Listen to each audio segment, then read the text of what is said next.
Un simple viaje se transformó en la antesala de una pesadilla, donde la burocracia vestida de uniforme desmantelaba vidas con fría eficiencia. Elena, con sus 40 y pocos años y el cansancio de una vida labrada con esfuerzo, sintió el frío acero de una orden no dicha cuando dos oficiales de ICE se interpusieron en su camino. Sus maletas, llenas de la ropa sencilla que marcaba su existencia, parecían pesar de repente un mundo. Había llegado al aeropuerto con la esperanza de visitar a su hermana en Houston, una visita que había postergado durante años, atada a las responsabilidades de una vida silenciosa en un pequeño pueblo de México. Pero en lugar de la bienvenida familiar, se encontró con una detención que le heló la sangre. Los agentes, impasibles, le pidieron su documentación. Sus ojos, antes llenos de la calma de quien ha visto mucho pero sigue en pie, ahora reflejaban una mezcla de confusión y la familiar punzada de aprensión que conocían bien quienes vivían al margen de la norma. No había gritos, ni forcejeos, solo una quietud tensa en el ajetreo del terminal, donde el sonido de las ruedas de las maletas y los anuncios por megafonía se desdibujaban en un zumbido distante. Elena se esforzó por mantener la compostura, su dignidad intacta a pesar de la mano invisible que la empujaba hacia una incertidumbre ominosa. En su mente, una pregunta silenciosa resonaba. ¿Por qué yo? Un interrogante que, para tantos como ella, era la banda sonora de una existencia marcada por fronteras invisibles y arbitrarias. El aire se hizo denso, cargado de una tensión que solo ella parecía percibir, mientras el mundo a su alrededor continuaba su danza indiferente. Sus manos, que habían labrado la tierra y cuidado a los suyos, ahora apretaban un bolso de tela gastada, el único ancla en el remolino que comenzaba a arrastrarla. La sala de interrogatorios era un cubo sin ventanas, despojado de cualquier calidez, diseñado para desorientar. Una mesa metálica y dos sillas frías eran todo el mobiliario. El agente Miller, un hombre de mediana edad, con una mirada agotada, y el agente Reyes, más joven, con una rigidez calculada, se sentaron frente a ella. Las palabras de Miller eran una letanía de protocolos, derechos que sonaban vacíos, y la inminente amenaza de la deportación. Elena escuchaba, su rostro una máscara de calma, pero por dentro, una tormenta de recuerdos y miedos comenzaba a gestarse. Le preguntaron sobre su origen, su propósito. Cada detalle de su vida se diseccionaba con una frialdad clínica que pretendía despojarla de su humanidad. Reyes, por su parte, se mantuvo en silencio, observando sus reacciones con una intensidad casi predatoria. A veces, la simple quietud de un hombre puede ser más intimidante que cualquier grito. El aire vibraba con la asimetría de poder, una balanza inclinada que Elena conocía bien. La vida en su pueblo, lejos de las grandes urbes, le había enseñado la importancia de la paciencia y la observación. Había visto a muchas personas como ella, atrapadas en las redes de un sistema que no las veía como individuos, sino como números, estadísticas, problemas a resolver. Su mente, aunque asediada, buscaba una grieta en la armadura de la burocracia. No era solo su libertad lo que estaba en juego, sino la promesa no escrita que había hecho a sí misma y a su familia, la de no rendirse. La luz fluorescente sobre sus cabezas parpadeaba, un pulso constante que acompañaba el tic-tac de un reloj invisible. Cada pregunta era un golpe, cada silencio una herida, pero en sus ojos, si uno miraba con suficiente atención, no había desesperación, sino una chispa, apenas perceptible, de algo indomable. A medida que el interrogatorio avanzaba, la amenaza de la deportación se hizo más explícita, casi un martillo sobre la mesa. Agente Miller dejó caer un expediente con un golpe seco, como si el sonido de los papeles fuera suficiente para sellar su destino. Dentro, Elena sabía, estaban los detalles que la conectaban a una historia de migración compleja, que el sistema interpretaba como una infracción. Su hermana, enferma en Houston, era el motor de su viaje. una verdad simple que se perdía en la maraña legal. La memoria de sus nietos, sus sonrisas llenas de vida, se superponía con la imagen de su propia madre, quien le había inculcado la resiliencia en cada fibra de su ser. No te quiebres, le había dicho su madre innumerables veces. Esas palabras ahora resonaban en su pecho, un escudo invisible contra la arremetida institucional. Su mente volaba a un pasado que nadie en esa sala podría entender, un pasado donde la supervivencia no era una opción, sino una condición. Recordó la vez que había caminado días enteros para llevar ayuda a un familiar, o cómo había sostenido a su comunidad en tiempos de escasez. Era una mujer de soluciones, no de problemas.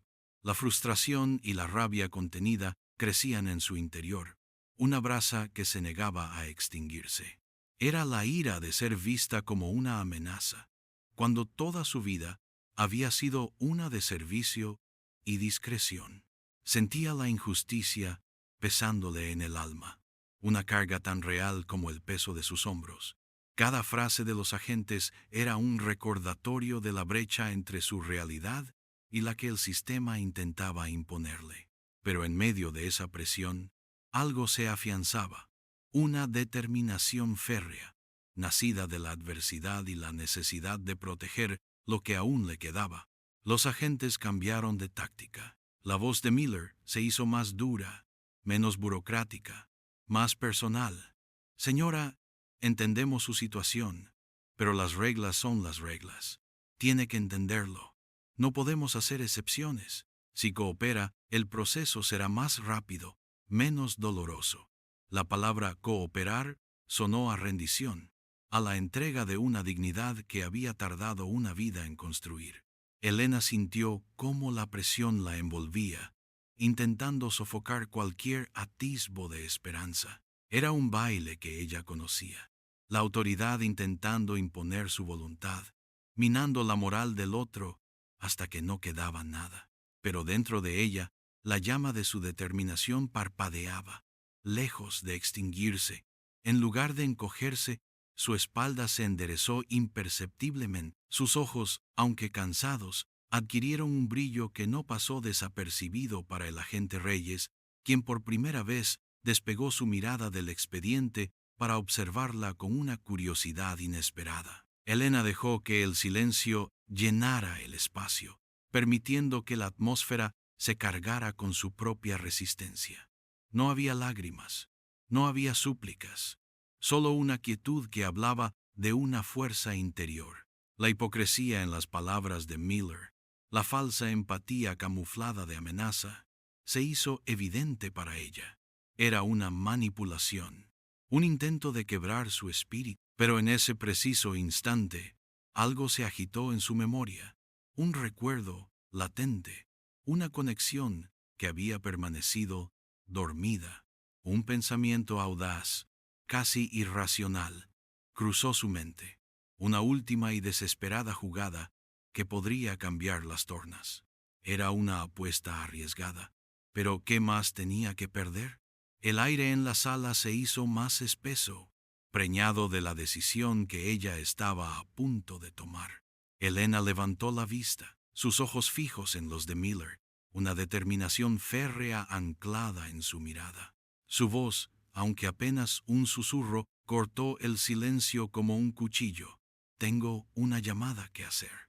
No fue una pregunta ni una súplica, fue una afirmación, teñida con una autoridad inesperada que descolocó a los agentes. Miller frunció el ceño. Señora, ya le explicamos. No tiene derecho a hacer llamadas hasta que... comenzó, pero Elena lo interrumpió, su voz cobrando un matiz que no había exhibido hasta ese momento. No, esta llamada, esta la tengo que hacer. A un número muy específico. La pausa que siguió fue palpable. Reyes, el agente más joven, intercambió una mirada con Miller, la sorpresa dibujada en su rostro. La determinación de Elena no encajaba con el perfil de la mujer asustada que esperaban. Miller, recuperándose, intentó una última vez imponer su dominio. No funciona así, señora. Usted está bajo custodia. Las llamadas son un privilegio, no un derecho en este momento. Elena, sin inmutarse, se inclinó ligeramente hacia adelante, su voz descendiendo a un tono aún más bajo, casi confidencial, pero con una intensidad que los obligó a escuchar.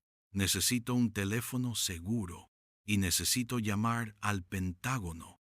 La declaración cayó en la sala como una bomba. El aire se volvió de repente gélido. Los dos agentes se quedaron inmóviles, sus expresiones congeladas en una mezcla de incredulidad y un incipiente temor. La mención del Pentágono era tan improbable, tan fuera de lugar, que por un momento pensaron que la mujer había perdido la cordura. Pero la seriedad en sus ojos, la inquebrantable convicción en su voz, los detuvo. No había locura, solo una profunda seriedad que los obligó a reconsiderar todo lo que creían saber. La incredulidad se apoderó de los agentes. Miller soltó una risa seca, sin humor. ¿El Pentágono dice? Señora, ¿sabe siquiera dónde está o qué es el Pentágono? La pregunta estaba cargada de sarcasmo, un intento desesperado de recuperar el control y desinflar la extraña autoridad que Elena había proyectado. Reyes, aunque más cauto, parecía compartir el escepticismo, un ligero ceño fruncido en su frente. Elena no respondió directamente. Su mirada era un reproche silencioso, un contraste moral entre la arrogancia de los agentes y la quietud digna de ella. Es un número que tengo grabado. Si quieren seguir con esto, tendrán que permitirme hacer la llamada, o no tendremos nada más que hablar. Su voz era firme, inquebrantable, una pared contra la que se estrellaban las burlas. La tensión en la sala se intensificó. Miller y Reyes se miraron de nuevo. Había algo en la insistencia de Elena que les inquietaba. Aunque la petición sonaba descabellada, su aplomo era desarmante. ¿Y si había una pizca de verdad? ¿Y si no era una mujer común, sino alguien con una conexión inesperada y poderosa? La duda comenzó a sembrar la semilla de la inquietud en sus mentes. Esto es ridículo, masculló Miller, pero su voz carecía de la convicción de antes. La situación se había escalado de forma inesperada. No era el procedimiento estándar. La mujer, que debería haber estado ya en el camino de la deportación, estaba dictando los términos. El poder se estaba invirtiendo. Reyes, que hasta entonces había sido solo un observador, carraspeó. Miller, quizás deberíamos consultar esto. No perdemos nada. Es inusual. La palabra inusual apenas arañaba la superficie de la verdad.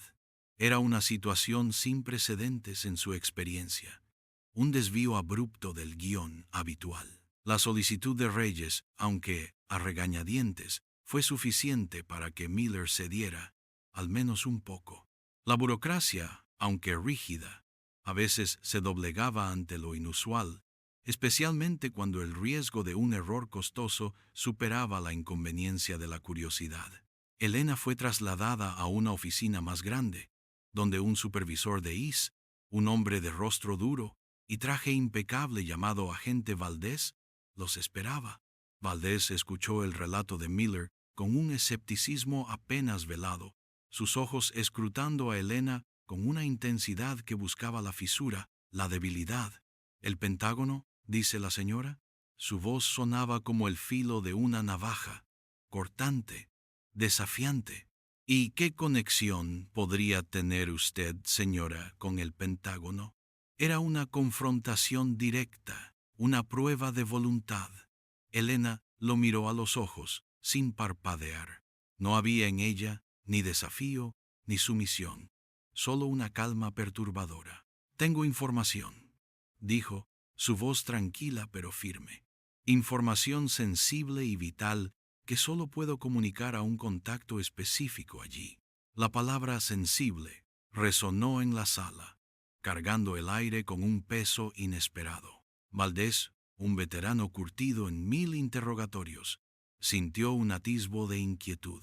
No era la respuesta que esperaba de una inmigrante detenida. No había en ella la desesperación, el miedo o el histrionismo que solía ver.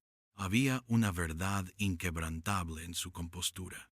La situación de repente dejó de ser un simple trámite administrativo y se convirtió en algo mucho más complejo y potencialmente peligroso. La sala se llenó de un silencio tenso, cada respiración audible, mientras Valdés sopesaba la extraña y provocadora afirmación de Elena. Era una apuesta, y todos en la sala lo sabían. Valdés, con un gesto de impaciencia mezclado con una curiosidad insospechada, finalmente cedió. Muy bien, señora. Tendrá su llamada, pero bajo nuestras condiciones. Cada palabra será grabada, y un oficial estará presente. Elena asintió, su rostro inexpresivo. No había triunfo en su expresión, solo una silenciosa resolución. Un teléfono seguro, de línea directa, fue colocado sobre la mesa. Agente Reyes, con una tablet en la mano, se preparó para la grabación. Mientras Miller y Valdés observaban, la tensión palpable en la habitación. Elena marcó una serie de números que recitó de memoria, sus dedos moviéndose con una precisión casi mecánica. El tono de llamada sonó, prolongándose por unos segundos que parecieron una eternidad. Luego, un clic y una voz masculina, clara y autoritaria, respondió al otro lado. Oficina del subsecretario de Defensa. ¿Con quién hablo? La voz, resonante y sin adornos, emanaba de una autoridad incontestable. Los ojos de Miller se abrieron ligeramente. Valdés enderezó la espalda, una mueca de incredulidad desdibujando su rostro.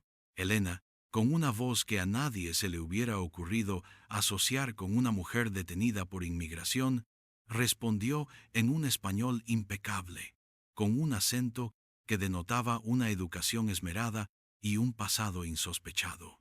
Soy la doctora Elena Ramírez. Necesito hablar con el almirante Thorne. Es urgente. La sala quedó en un silencio sepulcral, roto solo por la voz al otro lado de la línea. Un momento, doctora Ramírez. Estoy enlazando la llamada. La revelación de su identidad, la doctora Elena Ramírez, no solo una inmigrante, sino una figura con un título académico, y la conexión con el almirante Thorne del Pentágono, colapsó todas las expectativas preconcebidas de los agentes. Su arrogancia se desmoronó, reemplazada por una mezcla de shock y una profunda, vergonzosa realización. La inversión de poder era completa. La voz del almirante Thorne, grave y firme, llenó la sala. Doctora Ramírez, ¿está todo bien? ¿Por qué esta línea segura de emergencia? Elena, con la misma calma que la había caracterizado, explicó brevemente su situación, omitiendo los detalles humillantes, pero exponiendo la esencia de la detención. Almirante, he sido detenida por ICE en el aeropuerto. Creía que mis credenciales y mi trabajo para el Departamento de Defensa me protegían de este tipo de inconvenientes. Parece que hay una falta de comunicación importante. Las palabras de Elena fueron como un electroshock para los agentes. La mención del Departamento de Defensa, de credenciales y de su trabajo para ellos los golpeó con la fuerza de un mazo. Miller palideció. Valdés se veía visiblemente incómodo, su postura antes imponente ahora encogida. Reyes, con los ojos fijos en la tablet, parecía incapaz de procesar lo que escuchaba. El silencio al otro lado de la línea se extendió por unos segundos, y luego la voz del almirante Thorne volvió, ahora con un tono de fría autoridad que no dejaba lugar a dudas. Entendido, doctora. Permítame un momento. Se escuchó un murmullo al fondo, y luego, una voz diferente, más joven pero igualmente autoritaria, tomó la línea. Doctora Ramírez, soy el coronel Davis. El almirante Thorne ha solicitado mi intervención inmediata. ¿Puede darme los nombres y rangos de los agentes presentes y su ubicación exacta? Elena los nombró uno por uno, sus ojos fijos en Valdés, quien evitó su mirada. La ira contenida en Elena no era explosiva, sino una corriente subterránea, fría y cortante. Era la vindicación silenciosa de quien ha sido juzgado y menospreciado, pero que guarda un as bajo la manga. La humillación que habían intentado infligirle ahora rebotaba en ellos, magnificada por la revelación de la verdadera identidad de la mujer que tenían bajo custodia. El coronel Davis impartió instrucciones claras y concisas. Agente Valdés, suelte a la doctora Ramírez inmediatamente y bríndele todas las facilidades necesarias para su tránsito. Cualquier inconveniente adicional será reportado directamente a la oficina del secretario de Defensa. ¿Entendido? La voz al otro lado no dejaba lugar a réplicas. Valdés, con el rostro desencajado, solo pudo articular un tembloroso «Entendido, señor». El silencio subsiguiente fue más elocuente que cualquier palabra. Elena colgó el teléfono y lo deslizó suavemente sobre la mesa. No había en sus ojos un regocijo evidente, sino la calma de la justicia tardía. Se levantó, ajustándose el rebozo, y se dirigió a la puerta, su figura ahora imponente a pesar de su estatura. Miller y Reyes se apartaron, el rostro de este último reflejando una mezcla de asombro y quizás una incipiente vergüenza. La atmósfera de la sala, que antes había sido opresiva y hostil, se transformó en una de respeto forzado, casi reverencia. Elena no pronunció una palabra más. Su silencio era su declaración más potente, una crítica implícita al sistema que tan fácilmente etiquetaba y deshumanizaba. Caminó por el pasillo, su paso firme y decidido, dejando atrás un rastro de incertidumbre y la dolorosa realización de que habían juzgado un libro por su portada. Y esa portada, en este caso, había ocultado una historia de servicio y una conexión insospechada con los más altos niveles de poder. La mujer marginada, la mexicana con sus maletas sencillas, se había erigido en un símbolo de la resiliencia y la complejidad que a menudo se esconden tras las apariencias. Su viaje continuaría, pero ahora, con el peso silencioso de una verdad que había silenciado a todos. Su dignidad no solo estaba intacta, estaba empoderada.